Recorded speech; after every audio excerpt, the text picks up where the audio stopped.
Good morning, good afternoon, good evening, wherever you are in the world. My name is Melanie Norman. Welcome to my channel, and I'm here to share with you a very special winter solstice meditation and um, reflection and realization for the preparation of 2026. Getting ready for the Bing Wu, the fire horse, as it comes galloping in. So let me share with you here we go.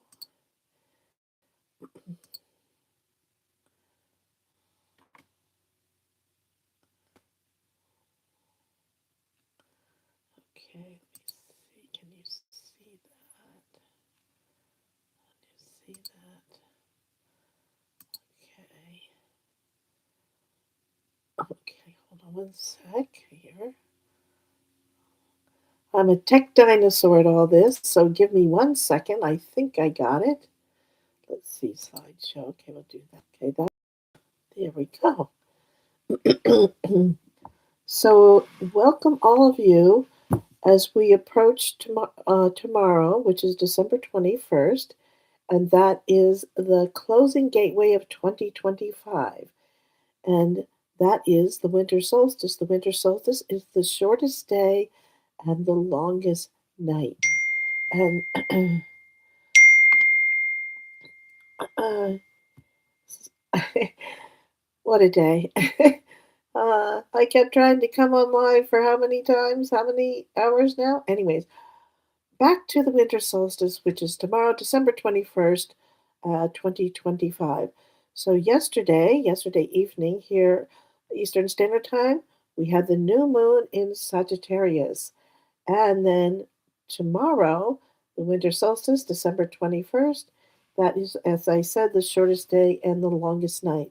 Now, this opens a rare and powerful energetic portal for deep meditation, conscious reflection, resolution, strategizing, and manifesting in preparation for 2026.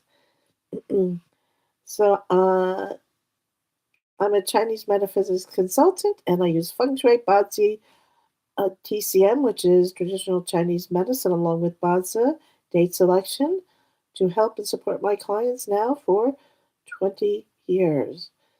See here, okay. So I have been sharing with my clients and students about the feng shui activations, qi circulation, and meditation. So I'm here to share with you the last very special meditation.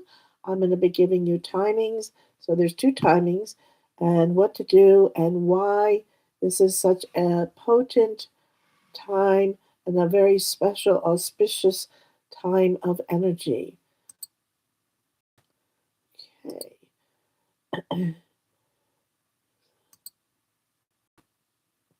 So, as I mentioned, we're at a threshold. There's three potent forces converging. So that's a Sagittarius new moon. And what is a Sagittarius new moon? Calls for clarity, truth, and also wider vision for what is possible.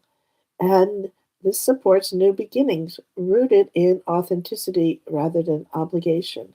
And that's one of the key words for uh, period 9, which is the period that we're in now, which is the period of fire, is authenticity. So the more authentic you are, the more real you are, that is like that's the special how do I say? People will be drawn to you. People will be drawn to your authentic self. Then, as I mentioned, of course, we have the winter solstice.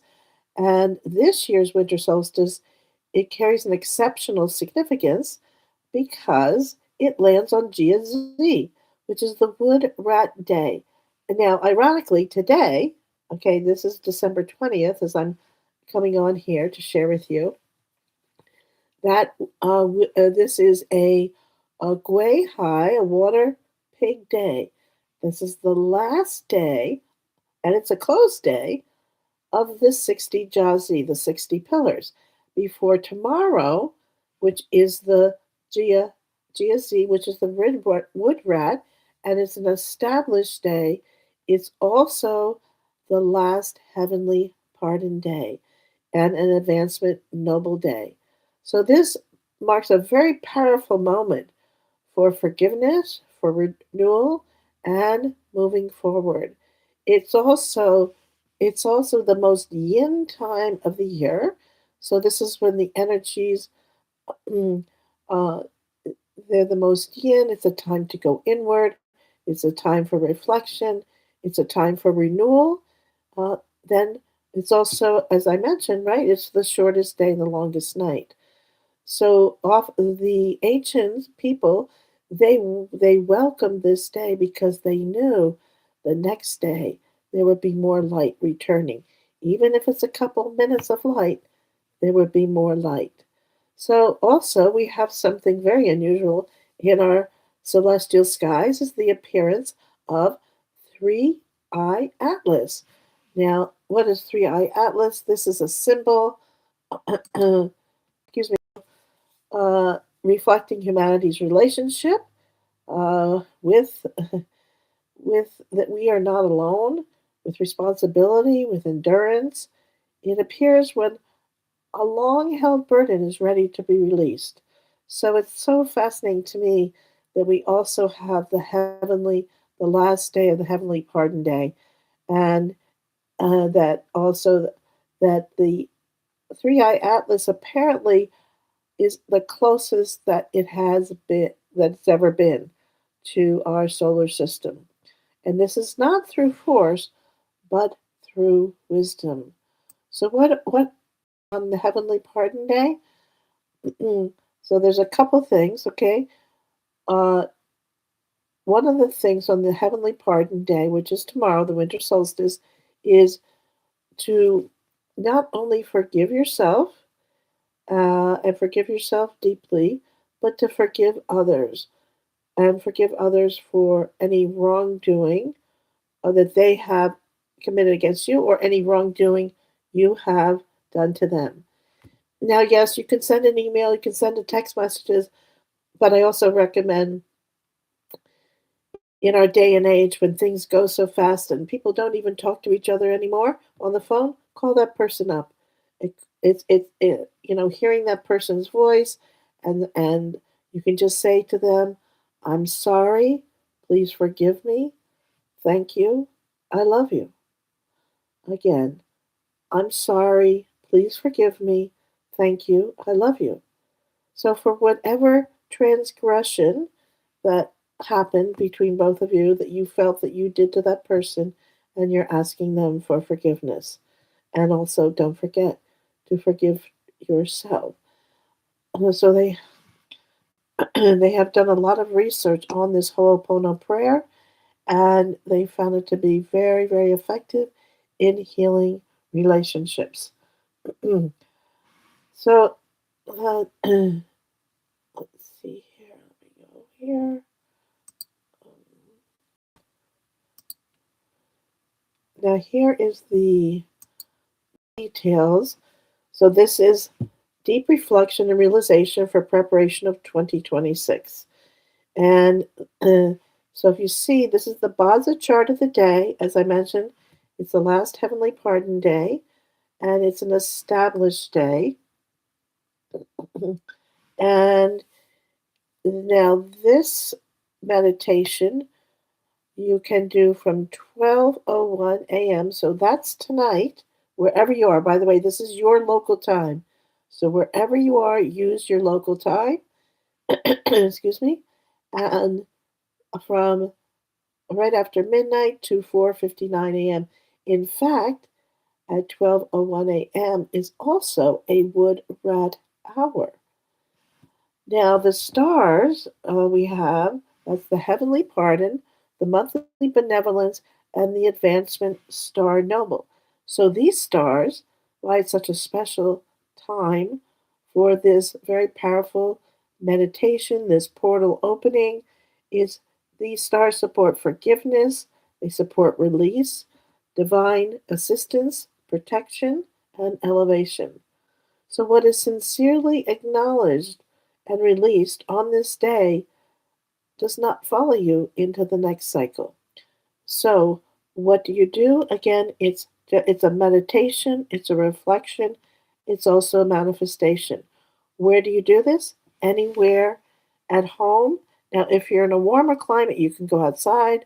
But in a colder climate where I am, which has gotten quite cold and we've had snow already, then you anywhere inside. So there's no specific area. If you want to, you can use, if you know your Chiman destiny direction, you can back to that direction and then do your prayers. So what do you you're asking for release, you're asking for pardon, you're asking for what you could write down also. I find it's always best to write things down what I want to manifest in the coming year of the Big Woo, the fire horse, because did you know it's already here, by the way? Yes, it's already here. It has already started to gallop in. So again, this is helping us prepare for what is coming. And it's going to be volatile, it's going to be challenging, there's going to be upheaval, but I am here to support all of you. So why at night, 12:01 a.m. to 4:59 a.m.? So these hours are deep yin windows when it's very quiet. It's the most yin time of the day, and this is when you can release old emotions, uh, whatever you're carrying, whether if it's financial, relational baggage, etc. This is also a soul level cleansing before the new cycle. And remember the new cycle. So it's like you're releasing to step into the new. So the 60 Jazi, that's the beginning of the 60 pillars. So the cycles go 60 days, 60 months, 60 years, and that's the way the cycles go. And then now if you're up for that one, then the next time is is also a very special time. Again, it's December 21st, established day. It's 7:19 a.m. So it's not early in the middle of the night. Again, it's a conscious manifestation. It's a reflection. Conscious meditation. Yeah, reflection and manifestation. Location anywhere in your home or outside, and also again I recommend writing down what you want to manifest because the more clarity that you can give to the universe, the more clear you can become to what you want to create, what you want to manifest in the coming year, the universe has an easier time giving it to you. If you're not clear, then the universe also is not clear. So it's harder for the universe to give it to you. But I bet. Watch the magic that happens after you do this. So again, now a couple of methods you want to use for meditation. You can just practice total stillness. You can also, if you want, to connect with your subconscious to calm the mind, the monkey mind. You can count 64 back to 1. You can, again, visioning your 2026 outcomes, and you can even speak intentions out loud with presence. Whatever you feel that your heart wants to do, whatever your heart is calling you to do.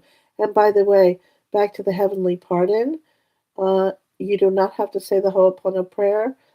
Again, whatever your heart calls you to say, whatever your heart calls you to do, is what matters. So, what you consciously release here does not repeat in the next cycle. What you intentionally establish here plans or gains momentum moving forward. So, what foundations are you setting up?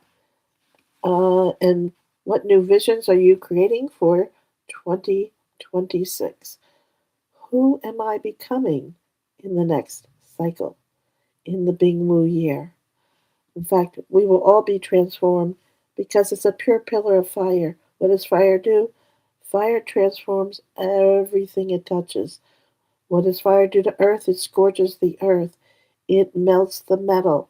It evaporates the water. It consumes the wood. We will all be transformed. So I wish you. So then I just want to end the inviting all of you to my annual feng shui and astrology event. Should say 2026. I do have the early bird special going on right now. So mm, the Crimson Horse, they call the fire horse the Crimson Horse, demands embodiment. It favors the bold. It won't be calm, but it can be yours. And I'm here to support you all. It'll be on January 11th. Oops, supposed to be 2026. Please excuse that. And what I'm doing, so because the fire horse has already entered, has already started to come in, and actually since October, and also in the south sector, we have star 5, and that's 5 yellow. It's also known as the Emperor Star, but the Calamity Star. So not only do we have star 5 in the south sector, we also have the Grand Duke. The Grand Duke is in south too. So I'm telling all my clients and students, do not place metal, because metal is the cure. And I talk about the type of metal, how much metal, why you need to have brown metal, has to be pure metal, and how much weight, etc. And you also need the best dates to place it. That's very, very important because that locks in the chi. Uh, so you do not want to place it in the south two because that's where the horse is. That's the Grand Duke. So you place it in south one or south three. Okay, but I go into that now. I have 4 dates already from December 27th to January 7th that you can place the medal. Why? Usually I wait till right at the end of January, but this year, because we have such a powerful uh, configuration in the south sector, and you want to protect yourself as much as possible because the big woo, the fire horse, has already arrived. That's why you can begin placing your metal cures because star 5 is associated with earth, and you want to drain the earth, and we drain it with metal. By the way, we don't want to feed it with fire, so no candles in the area, no loud activity, no salt, lamps, etc. Anything that represents fire, especially real fire. Even your kitchen, if your kitchen is in the south sector, with like especially gas stove, that can feed the 5 calamity star. And a lot of shit can happen. Excuse my French, but you can get sick, you can get robbed, you can lose your job, you can lose health, you can lose wealth, etc. So do take care, and I'd love for you for join me. I'm going to be focusing on your personal Baza chart. So each day, Master, I'm going to be going through. I'm going to be going through the sencha of each of the animals. I'm going to be talking about specifically the feng shui is more important than ever this year, by the way. I'm also going to be doing your personal Chiman chart and looking at your destiny chart, okay, your Chiman, and we're going to look at your destiny palace and what is arriving this year in your destiny palace. So I have many tools to share with you, and I invite you all. So again, like and share. I appreciate it. Thank you so much for all of you who are listening later, and much love. And whatever holiday you celebrate, whether it's Christmas, it's Hanukkah, uh, whatever holiday. So, Merry Christmas, Happy Hanukkah, Happy New Year, and do join me for my annual Feng Shui and Astrology 2026. If you go to reddragonconsultinggroup.com, that is my website.